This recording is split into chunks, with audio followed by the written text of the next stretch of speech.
everyone, my name is Ankita Sood. I welcome you all to Topper's Notes. Let's begin with today's current affairs.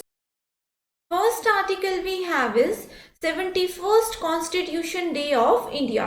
So Constitution Day को National Law Day के नाम से भी पहले जाना जाता था एंड इंडिया के कॉन्स्टिट्यूशन को अडॉप्ट करने के उपलक्ष्य में हर साल इस दिन को 26 नवंबर को सेलिब्रेट किया जाता है पूरे इंडिया में।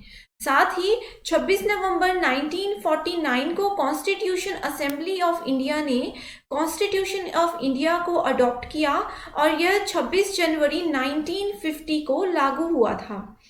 गवर्नमेंट ऑफ इंडिया ने 19 नवंबर 2015 को गैजेट नोटिफिकेशन द्वारा 26 नवंबर को कॉन्स्टिट्यूशन डे के रूप में घोषित किया एंड पहले इसे जो है वो लॉ डे के रूप में ही सेलिब्रेट किया जाता था।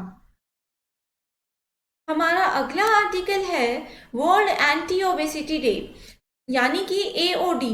इस दिन को 26 नवंबर को हर साल पूरे वर्ल्ड में सेलिब्रेट किया जाता है।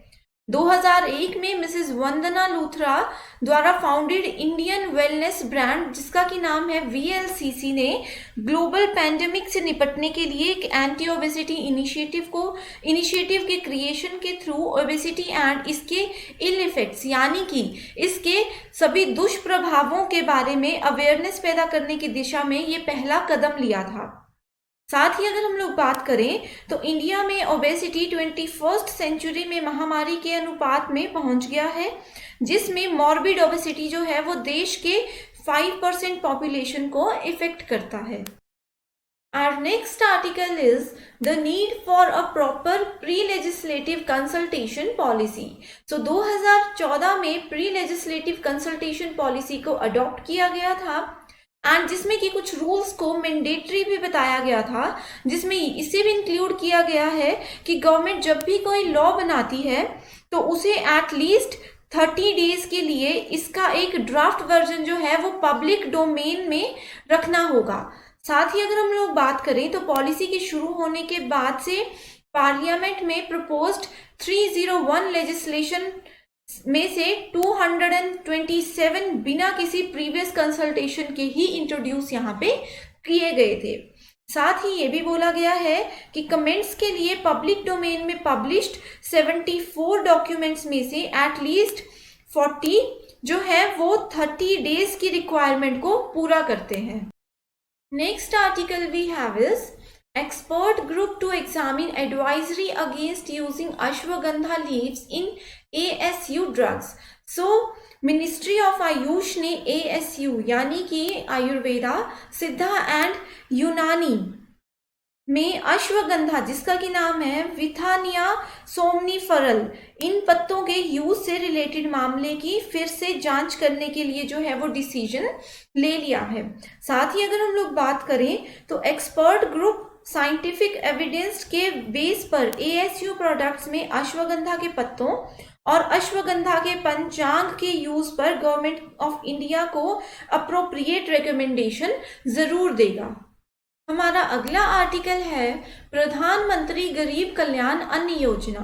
सो कैबिनेट ने प्रधानमंत्री गरीब कल्याण अन्न योजना यानी कि PMGKAY के एक्सटेंशन को 4 महीने यानी कि दिसंबर 2021 से लेकर के मार्च 2022 के लिए अप्रूवल दे दिया है।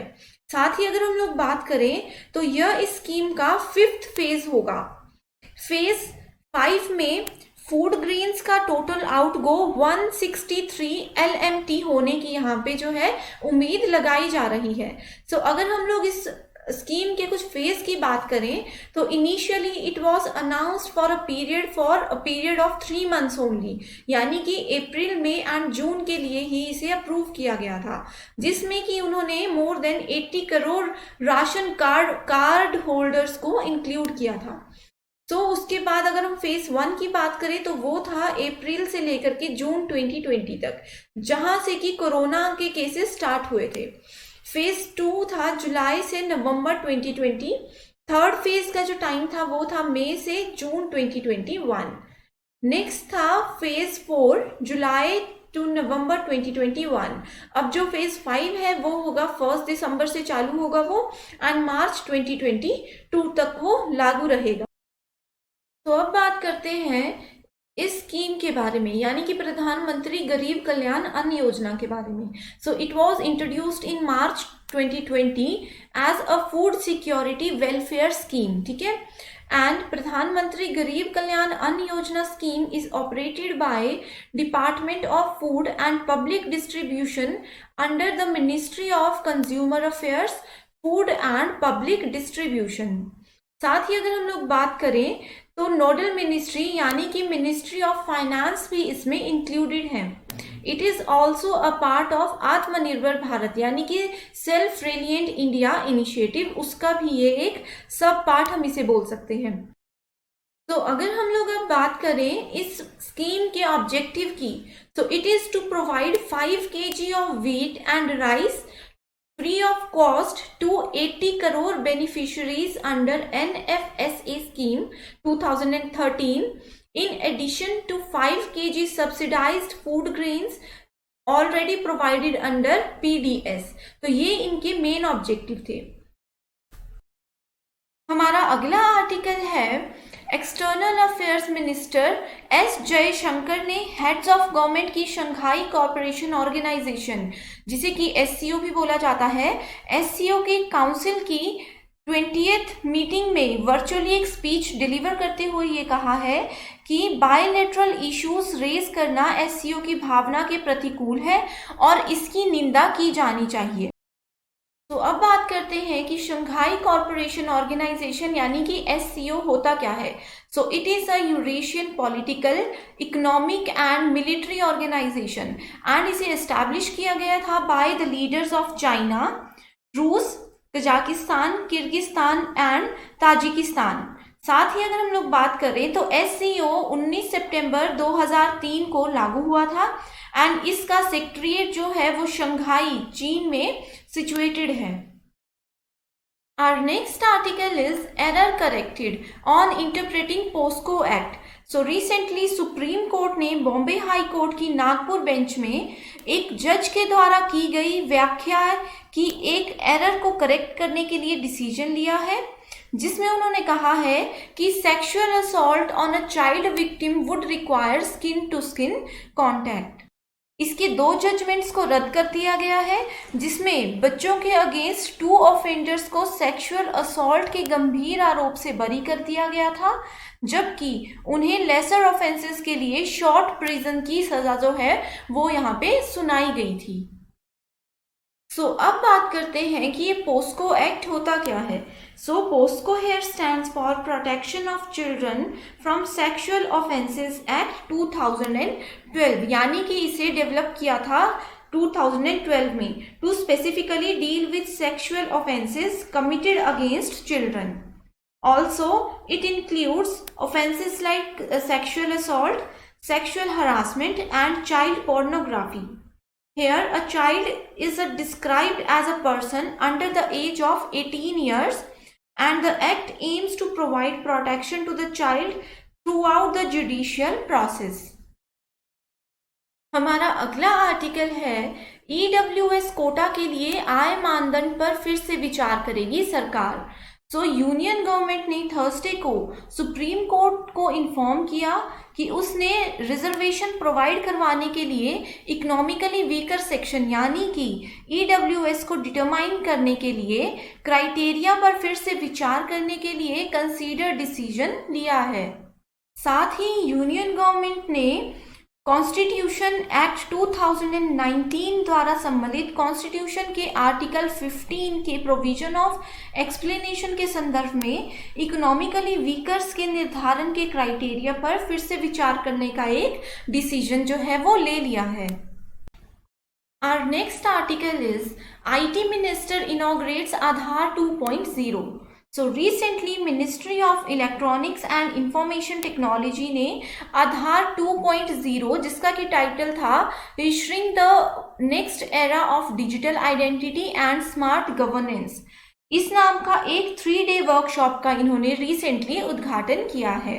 इस वर्कशॉप का मेन एम ये था कि गवर्नमेंट द्वारा शुरू किए गए मेजर रिफॉर्म्स एंड स्कीम्स में डिजिटल आइडेंटिटी की पहुंच को वो एनालाइज कर सके।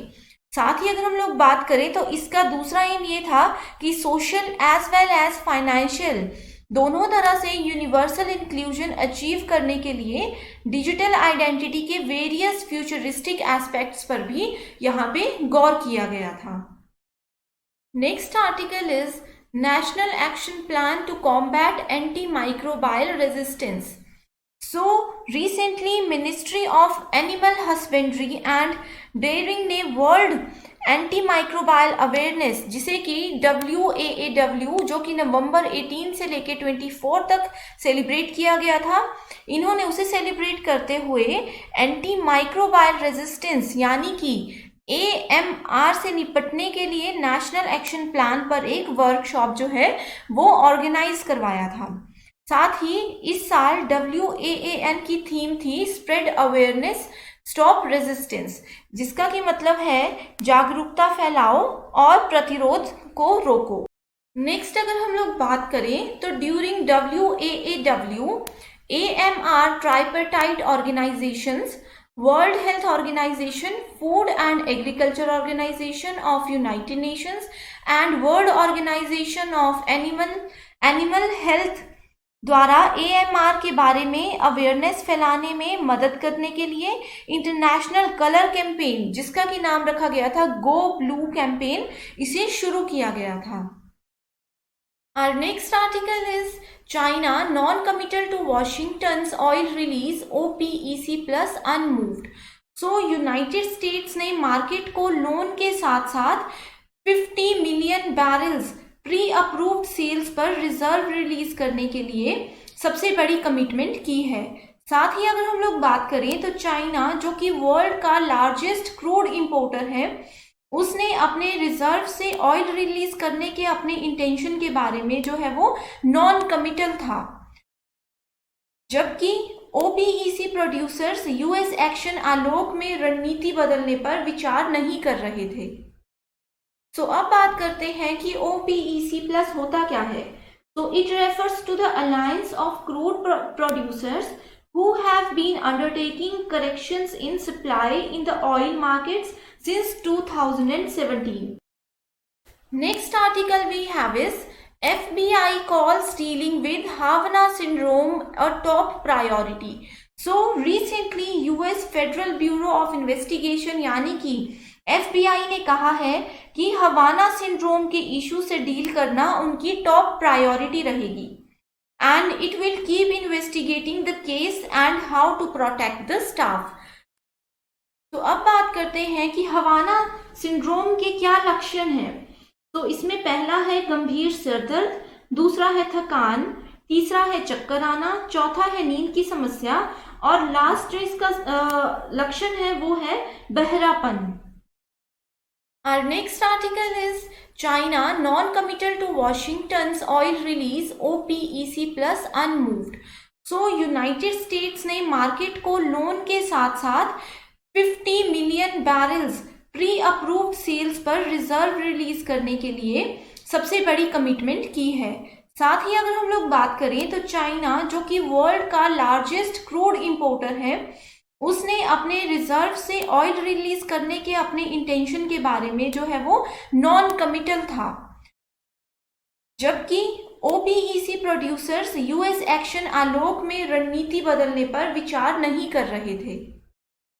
हमारा अगला आर्टिकल है म्यांमार इंडिया बॉर्डर रीजन में 6.1 मैग्नीट्यूड का एक शैलो एंड स्ट्रॉन्ग भूकंप आया।